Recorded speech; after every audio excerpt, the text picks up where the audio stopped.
뭐라고요? 한국이 일본을 추월했다고요? 무슨 말도 안 되는 소리를 하고 있는 거예요, 대체?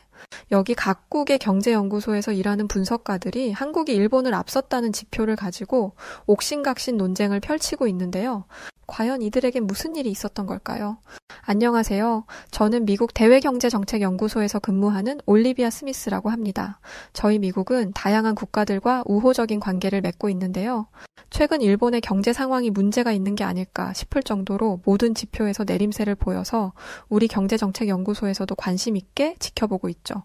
저희와 우호적인 관계를 맺고 있는 아시아 국가에는 일본과 한국, 싱가포르, 호주 등이 있지만 요즘 일본과 한국의 경제적 수준 차이가 완전히 다른 양상을 보여서 관련 자료들을 보면서 분석하고 있었는데요. 어느 날 회사에다가 정식으로 한국과 일본 출장 요청을 했었고 직접 가서 내 눈으로 확인해보자는 생각을 가졌었거든요. 2주의 출장 기간에 한 주는 한국으로 또 한 주는 일본으로의 출장을 다녀왔었습니다. 제가 경제 분석 일을 하다 보니까 각국의 같은 일을 하는 해외 동료들을 많이 사귈 수 있었는데요. 한국과 일본을 출장 다녀오고 나서 제가 분석했던 지표들을 해외 분석가로 일하는 담당자들에게 공유했었거든요. 모든 담당자가 제 분석 지표 자료들을 보고 상당히 충격적이라면서 자신들 국가의 경제연구소에서 유용하게 쓰일 것 같다며 고마워했었는데요. 그런데 유독 제가 출장까지 다니면서 조사하고 분석한 지표 자료를 부정하는 외국 동료가 한 명 있었죠. 바로 일본 경제연구소에서 근무하는 스즈키라는 친구였어요. 우선 제가 조사했던 내용들은 한국과 일본의 완전한 반대 현상이 핵심이었어요. 분명 일본은 한국보다 훨씬 더 우위에 있던 경제 선진국이었는데 최근 들어 모든 지표가 하락하면서 한국에게 모두 추월당해 버렸거든요. 같은 아시아 국가인데 한 곳은 추락하고 한 곳은 부유해지는 상황이었죠. 실제로 전 세계 백화점 매출 순위만 봐도 알 수 있는데요. 한국에서 가장 높은 매출을 기록했던 곳은 신세계 백화점이었는데 과거 항상 전 세계 백화점 매출 순위에서 최상위권을 지켜오던 일본의 백화점들은 2019년도 무렵까진 분명 일본이 부동의 1위와 2위를 기록했었거든요. 근데 해가 바뀌자마자 바닥부터 치고 올라온 한국에게 역전당해 버렸어요. 한국이라는 나라의 경제 성장이 과거 1970년대, 1980년대처럼 가파르게 상승하던 흐름은 완만해졌지만 지속적인 상승 그래프를 그리더니 결국엔 일본을 앞질러 한국 신세계 백화점은 세계에서 가장 높은 매출을 기록하는 백화점으로 자리 잡게 되어버린 거죠.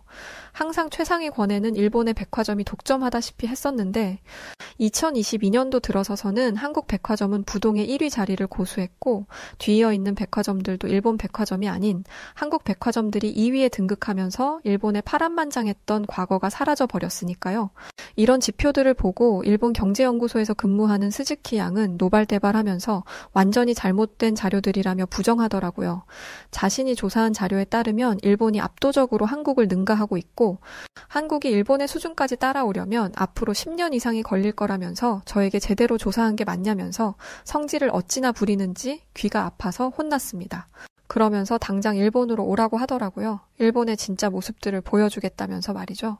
이번 이슈가 잠잠해지던 어느 날 저는 회사에서 모처럼의 휴가를 받게 되었었는데요. 남자친구도 없었고 혼자 집에서 휴가를 모두 보낸다는 게 좀 그래서 해외를 나갔다 오기로 했었어요. 어디를 갈까 고민하다가 당연히 한국이 요즘 저희 미국에서도 워낙에 유명하고 저도 개인적으로 한국 아이돌 BTS를 좋아해서 한국에 가려고 했거든요. 그래서 한국경제연구소에서 분석가 일을 하다가 최근 본인 사업을 위해서 그만두었던 예빈 씨에게 전화를 걸었고 예빈 씨는 당연하게도 너무 좋다면서 한국에 오면 자신이 관광 안내자를 해주겠다고 하더라고요. 다음 날 비행기표를 예약하려는데 일본에 있는 스즈키 양에게 전화가 왔었는데요. 스즈키 양은 대체 언제 일본에 올 거냐면서 빨리 일본에 오라는 것이었어요. 그래서 마침 휴가 기간이라 저는 한국에 예빈 씨를 만나러 갈 거라고 했더니 무슨 소리를 하는 거냐며 예빈 씨랑 같이 그럼 일본으로 오라고 하더라고요. 다음에 가겠다고 해도 고집을 꺾질 않았어요. 어쩔 수 없이 이 상황을 예빈 씨에게 이야기했고 예빈 씨는 웃으면서 알겠다고 하더니 그럼 각자 일본 공항에서 만나자고 약속을 잡았습니다. 약속 날은 다가왔고 일본의 도쿄 국제공항에서 저희 셋은 만나게 되었어요. 미국인, 한국인, 일본인 이렇게 3개 국가의 아가씨들이 일본에서 뭉치게 된 거죠. 그런데 저희는 스즈키 양을 보고 깜짝 놀랄 수밖에 없었는데요. 일본에서 만난 스즈키 양은 발에 깁스를 하고 있었기 때문이었어요. 발은 어디서 다친 거냐고 물어봤더니 지난번 일본에서 지진이 있었는데 그때 다리가 갈라진 땅의 틈에 발이 끼면서 다쳤다고 하더라고요. 그러면서 저와 예빈 씨를 보고는 잘 왔다고 하면서 목발을 짚고 있던 한 손을 갑자기 펼치더니 자, 여기가 바로 세계에서도 인정받는 그 유명한 도쿄 국제공항이에요. 어떤가요? 엄청 근사하죠? 라면서 호들갑을 떠는 게 아니겠어요. 참고로 스즈키 양은 워낙에 보수적인 성격이어서 일본을 벗어난 적이 없는 완전 일본파예요. 그런 스즈키 양을 보곤 저는 속으로 정말 너무 한심해서 한숨이 절로 나왔었는데요. 그럴 만도 한 게 분명 얼마 전에 한국과 일본을 모두 다녀왔던 터라 이미 한국이 어느 정도 수준인지 일본이 어느 정도 수준인지 알 만큼 알아서였죠. 그걸 모를 리 없을 텐데 저렇게 느닷없이 허세를 부리니 꼴보기 싫더라고요. 제 눈에 보이는 일본 도쿄공항은 한국의 인천국제공항에 비교하면 한참 수준이 떨어진다고 생각하고 있었거든요. 근데 옆에서 그 모습을 지켜보던 예빈 씨는 스즈키 양의 그런 모습에 이렇게 이야기하는 거예요. 와, 정말 스즈키 양 말대로 멋진 공항이에요. 분명 예빈 씨는 자신들의 인천공항이 훨씬 더 웅장하고 수준이 압도적이란 걸 알 텐데 스즈키 양이 기분 나쁠까봐 세심하게 배려하려고 하는 모습이 보이더라고요. 저희는 배도 고프고 해서 밥을 먹으러 공항 밖으로 나가 도쿄 시내로 갔었는데요. 스즈키는 일본 도쿄에서 인기 있는 가정식을 먹으러 가자고 했었고 그렇게 도착한 식당에서 돈부리라는 음식을 먹게 되었는데요. 돼지고기를 양념된 밥 위에 올려서 먹는 음식이었는데 나름 나쁘지 않고 맛있더라고요. 양도 괜찮았고요. 식사를 마치고 계산하려고 하는데 식사비를 보고 옆에 있던 예빈 씨가 깜짝 놀라더라고요. 저희가 먹은 식사비는 1인당 620엔이었는데 미국 돈으로 4달러 정도였고 한국 돈으로는 6,200원 정도 됐었어요. 놀라던 예빈 씨를 보고 스즈키가 왜 놀라냐면서 너무 맛있어서 그런 거냐며 또 허세를 부리는 게 아니겠어요. 예빈 씨는 식사 비용이 생각보다 너무 저렴해서 놀랐다고 하더라고요. 한국에서는 1인당 식사비가 평균 1만 원은 지출해야 하는데 거의 한국의 60% 수준으로 일본의 식사비가 낮았던 거예요. 당연하게도 저는 그 원인을 알고 있었거든요. 경제협력개발기구 OECD의 자료들을 보면 한국의 경우 경제가 지속적으로 상승하면서 최근 20년 동안 국민의 인건비가 약 60% 정도 올랐지만 일본은 20년 동안 오히려 마이너스 10%가 감소했거든요. 소득 수준이 20년이 지나도 계속 제자리고 오히려 마이너스를 기록하다 보니 이런 현상이 나타난 건데요. 세계에서 손꼽히는 경제 대국이라고 불렸던 일본은 정말 가난해지고 있어요. 옆에서 그 이야기를 했더니 스즈키 양은 무슨 말도 안 되는 소리를 하는 거냐면서 또 화를 내더라고요. 아니 이건 내가 조사한 게 아니라 경제협력개발기구 OECD가 발표한 자료들에 명시되어 있는 거라고 했더니 다 잘못된 거라면서 일본은 유통 절차를 단순화하고 마진율을 줄여 국민에게 저렴한 식사비를 제공하기 위한 캠페인을 하고 있어서 그런 거지 절대 소득 수준이 떨어져서가 아니라면서 목에 핏대까지 세웠어요. 하지만 이건 분명한 사실이었어요. 실제로 일본의 물가 수준은 동남아시아권의 베트남이나 필리핀과 같은 수준으로 떨어지고 있는 게 사실이니까요. 그에 반해서 한국은 예빈 씨가 함께 와서가 아니라 확실히 반대로 한국은 경제적으로도 점점 발전되고 있음이 체감되는데요. 난생 처음 들어보는 외진 국가를 가더라도 한국이라는 국가를 모두 알 정도고 특히나 한국의 여권 힘은 어느 국가를 가더라도 복잡하고 번거로운 입국 심사를 받을 필요 없이 한 번에 곧바로 통과되고 있을 정도로 전 세계적으로 손꼽히는 힘을 가지고 있으니까요. 이런 상황이 돼버리니까 아무래도 자존심이 완전히 구겨져서 저렇게 더 스즈키 양이 난리를 피우는 게 아닌가 싶었네요. UN 무역개발회의에서 유일하게 아시아에서 선진국 그룹에 속해 있던 것이 일본이었는데 개발도상국이었던 한국이 선진국 그룹으로 변경되면서 더 일본이 한국에 대한 시기와 질투가 심해진 것 같았어요. 사실 개발도상국에서 선진국 그룹으로 변경된 국가는 전 세계적으로 역사상 한국이 처음이었습니다. 그래서 스즈키 양에게 더 이상 일본 안에서 우물안 개구리처럼 눈을 가리고 있지 말고 현실을 직시했으면 좋겠다면서 조언해 주었는데요. 아무리 말로 해도 듣지 않으려고 해서 전 한국에 가자고 제안했었어요. 일본에서 일본 TV나 인터넷에서 주구장창 보여주는 한국의 허름한 모습만 봤을 테니 더 그랬을 거란 생각에서였고 스즈키 양에게 한국에 가자고 말했더니 했더니 처음엔 당황하면서 이 좋은 일본을 놔두고 그런 가난한 나라에 자신이 뭐 하러 가서 돈을 쓰고 오냐면서 싫다고 하더라고요. 다리에 깁스도 해서 불편하기도 하다며 말이죠. 옆에 있던 예빈 씨가 스즈키 양의 손을 잡더니 한국에 가면 자신이 멋진 곳을 자주 보여주겠다며 가자고 설득하더라고요. 그래서 저희 3명은 일본을 떠나 한국을 찾아가게 되었어요. 도쿄에서 2시간 만에 저희는 한국에 도착할 수 있었는데 공항에 도착했을 때의 당시 스즈키 양 표정을 지금도 기억해요. 이티처럼 고개를 쭉 빼고는 완전히 정신을 잃은 사람처럼 입을 다물지 못하고 있었기 때문이었죠. 제가 그 모습을 보고 스즈키 양에게 왜 그러냐면서 실제로 보니까 도쿄 공항이랑 인천 공항이랑 어디가 더 좋아 보여요? 라고 했던 질문에도 거의 정신이 반이 나간 사람처럼 믿지 못하겠는지 주변을 두리번거리면서 연신 놀라기만 하더라고요. 그러더니 정신을 차렸는지 이런 말을 하더라고요. 아이고, 돈도 없는 나라가. 그러더니 절 보고는 대체 이 공항 지으려고 한국이 미국에 돈을 얼마를 빌렸어요? 하고 묻는 거 있죠. 너무 당황스러워서 글쎄요 하고는 답변조차 하지 않았습니다. 한국의 공항은 언제 다시 봐도 정말 웅장함이 예술인 것 같다고 생각합니다. 세계 각국에서 한국을 찾아온 수없이 많은 다채로운 해외 사람들과 최첨단화로 무장된 현대화된 시설들은 누가 봐도 감탄을 자아내게 할 정도이고 세계 어느 국가의 공항과 비교해도 압도적이란 생각까지 들 정도니까요. 저희는 한국 공항 앞에 한 카페에서 커피를 마시면서 어디를 갈지에 대한 이야기를 나누고 있었는데요. 그때 갑자기 스즈키 양이 다리가 이상한 것 같다며 울부짖기 시작했었어요. 그 소리에 너무 놀라 치마를 올려보았고 지진으로 인해서 다쳤다던 스즈키 양의 다리가 대체 무슨 이유 때문인지는 몰라도 엄청나게 부은 상태로 붕대에 압박당하고 있었죠. 저는 이 상황이 너무 당황스러워서 어떻게 해야 하나 하면서 어쩌지도 못하고 있었는데요. 주변을 아무리 살펴봐도 주위에 병원이라고 할 만한 시설은 전혀 보이지 않아서 의료 지원을 받을 만한 곳이 없었어요. 저와 예빈 씨는 퉁퉁 부어오른 스즈키 양의 다리를 보고 일단 다리를 압박하고 있는 저 깁스를 빼야 할 것 같다고 생각했는데요. 깁스가 다리에 너무 강하게 고정되어 있어서 여자들인 저와 예빈 씨의 힘으론 깁스를 빼는 게 어려웠어요. 그런데 바로 그때 한국인 카페 직원이 저희에게 다가와서 보더니 어딘가로 전화를 하더라고요. 그러더니 예빈 씨에게 뭐라고 이야기를 전달하는 것 같았어요. 한국인 직원이 말하기를 여기 카페 근처 지하도에 가면 된다고 했다고 하더라고요. 하지만 통증을 호소하고 있는 스즈키 양이 걸을 수 있는 상태가 아니어서 저는 스즈키 양을 둘러매고 카페 직원이 이야기했다는 지하도로 예빈 씨와 함께 내려가기 시작했는데요. 제가 아무리 미국인이라지만 등에 업은 스즈키 양이 너무 무거웠었고 그러다 보니 지하로 내려가면서 대체 지하에 가면 뭐가 있다고 이 계단을 내려가야 하는 건가 라는 생각이 들더라고요. 앞서가던 예빈 씨한테 지하에 아무것도 없을 것 같다고 괜히 힘만 빼고 있는 게 아니냐면서 물었는데요. 하지만 예빈 씨는 카페 직원이 아픈 사람을 두고 거짓말 할 리가 없다면서 계속 가보자고 하더라고요. 저는 다리에 힘이 풀려서 죽는 줄 알았어요, 진짜. 예빈 씨가 뒤에서 스즈키 양의 엉덩이를 받쳐 올려주려고 안간힘을 썼지만 역부족이었고 결국 저는 스즈키 양을 땅에 떨어뜨리고 말았는데요. 그런데 그때였어요. 저희의 모습을 보게 되었던 50대 후반에서 60대 초반 정도로 보이는 중년 남성분이 다가와서는 자신의 등에 업게 하라면서 스즈키 양을 도와준 건데요.